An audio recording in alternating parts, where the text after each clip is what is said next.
Hello learners, आज की video में हम करेंगे meaning of 360 degree performance appraisal, process of 360 degree performance appraisal, advantage and disadvantage of 360 degree performance appraisal, meaning of assessment centre and uses of assessment centres. Start करते हैं आज की video.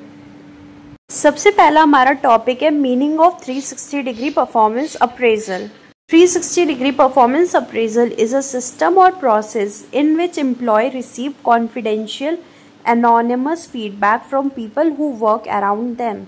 360 degree performance appraisal क्या होता है? एक system है या एक प्रोसेस है जिसमें एम्प्लॉय को रिसीव होते हैं ऐसे इंफॉर्मेशन जो कॉन्फिडेंशियल होते हैं, जो किसी और के पास नहीं होते हैं, वैसे फीडबैक उन्हें मिलते हैं जो पीपल उनके चारों तरफ काम कर रहे हैं उनसे। It measures behaviour and competencies. ये क्या मेजर करता है? बिहेवियर और कॉम्पिटेंसीज, कौन कितना कॉम्पिटेंट है।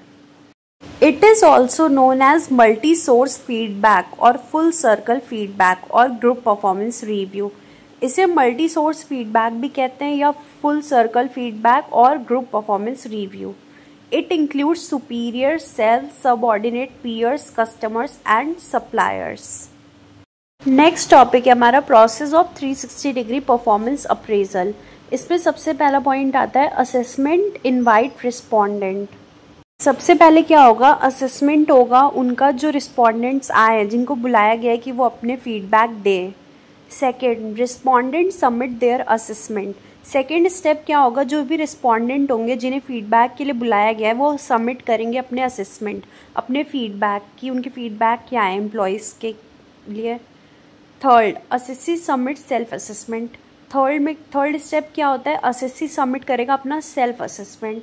Fourth, final report is generated and downloaded as PDF।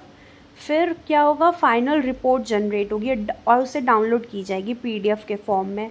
Last में क्या होगा? Review and feedback by mentor और ट्रेनर। रिव्यू होगा और फीडबैक दिए जाएंगे ट्रेनर या फिर मेंटोर जो भी कर रहा होगा। तो ये थे steps of 360 degree performance appraisal. Next topic है हमारा advantage of 360 degree performance appraisal. 360 degree performance appraisal के फ़ायदे क्या है, इंपॉर्टेंस क्या है? तो इसमें सबसे पहला पॉइंट आता है provide feedback from different representative. Employee को क्या होता है? एक फीडबैक मिल जाता है डिफरेंट रिप्रेजेंटेटिव से, डिफरेंट पीपल से जो उसके अराउंड काम कर रहे होते हैं, फीडबैक मिल जाता है और वो अपनी परफॉर्मेंस को इम्प्रूव कर सकता है। Second, identify development opportunities. Employees को फीडबैक मिलता है तो उससे क्या होता है? वो अपना कमी जान सकते हैं कि उनको किस चीज़ की मतलब डेवलप करने की ज़रूरत है, क्या स्किल उनके अंदर किस चीज़ की कमी है, और उससे क्या होगा? वो अपना सेल्फ इम्प्रूवमेंट कर पाएंगे और अपॉर्चुनिटीज़ बिल्ड कर पाएंगे अपने लिए। Third, focus on core competencies. वो अपनी कोर कॉम्पिटेंसीज़ पे भी फोकस कर पाएंगे।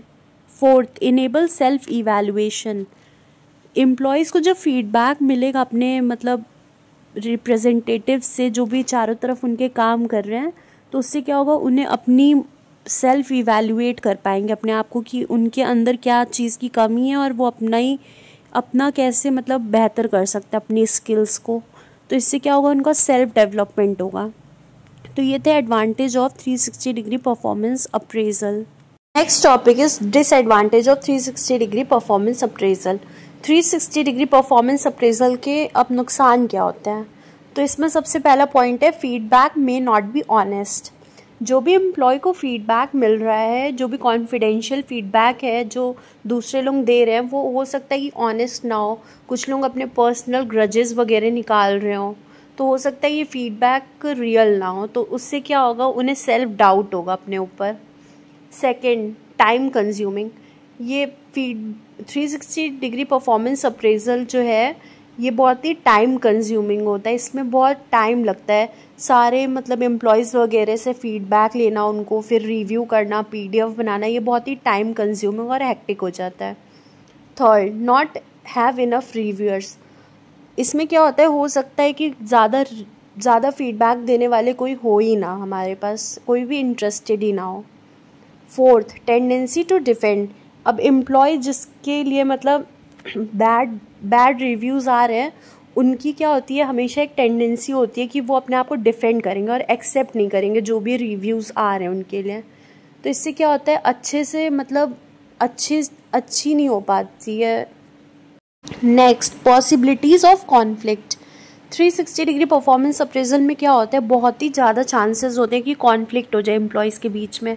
अगर कोई भी एम्प्लॉय को पता चलता है कि किसने मतलब मेरे खिलाफ ऐसा लिखा है, तो हो सकता है उन लोगों में कॉन्फ्लिक्ट हो जाए अगर कोई भी बैड रिव्यूज़ देता है तो ये थे disadvantage of 360 degree performance appraisal. Next topic है हमारा meaning of assessment centres. Assessment centres क्या होते हैं? तो assessment centers are a selection process that evaluate applicant using various methods such as job related simulation, psychological test, group exercise and interview.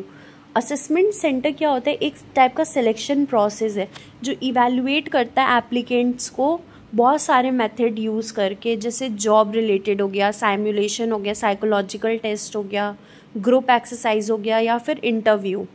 It is use for senior management position. इसको basically use किया जाता है senior management position के लिए select करने के लिए। Next topic है uses of assessment centres. Assessment centre के यूजेस क्या हैं? First, succession planning. Assessment centre से क्या होता है, हम सक्सेशन प्लानिंग कर सकते हैं, आगे की सोच सकते हैं। Second, identification of potential. हमें पोटेंशियल एम्प्लॉय मिल जाते हैं जो काम कर सकते हैं हमारे ऑर्गेनाइजेशन के लिए। थर्ड, सिलेक्शन, सेलेक्ट कर पाते हैं एम्प्लॉयज़ को। Fourth, candidate development. Assessment centre से क्या होता है, कैंडिडेट्स का डेवलपमेंट भी होता है क्योंकि उनको बहुत सारे इंटरव्यूज़ वगैरह देने पड़ते हैं, तो उससे क्या होता है, उनका सेल्फ डेवलपमेंट होता है। Identify training needs. Assessment centre क्या होता है, उससे हमें पता चलता है कि एम्प्लॉय को किस चीज़ में उसकी स्किल की कमी है और उसे ट्रेनिंग किस चीज़ में देने की ज़रूरत है। तो इससे क्या होता है, वो ट्रेनिंग नीड अपनी आइडेंटिफाई कर पाता है ईजिली। तो ये थे uses of assessment centres. I hope आपको वीडियो पसंद आया। अगर वीडियो पसंद आया तो do like, subscribe, share and comment. Thanks for watching.